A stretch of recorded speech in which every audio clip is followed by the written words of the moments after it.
Sur la plage de Seignos, alors que l'on s'affaire aux derniers préparatifs avant la saison, les professionnels du tourisme s'inquiètent déjà des réservations de quelques 4000 lits dans divers centres de vacances de la commune entre les 17 et le 31 août prochain, au détriment de la clientèle familiale habituelle en cette période.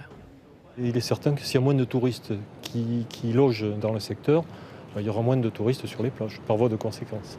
Et le premier à avoir tiré le signal d'alarme de cette invasion toute particulière, c'est le maire de la commune.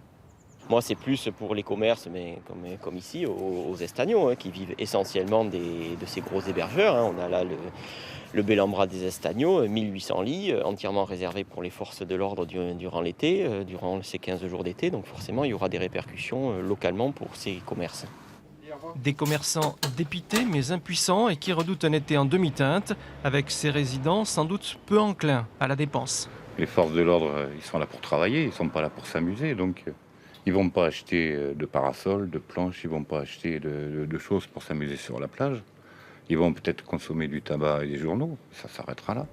Même son de cloche pour la gérante de cette boutique école de surf qui craint une baisse conséquente de son chiffre d'affaires estival.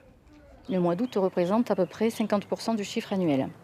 Et les 15 derniers jours, pour le mois d'août, sur les 2 dernières années, c'est 52%.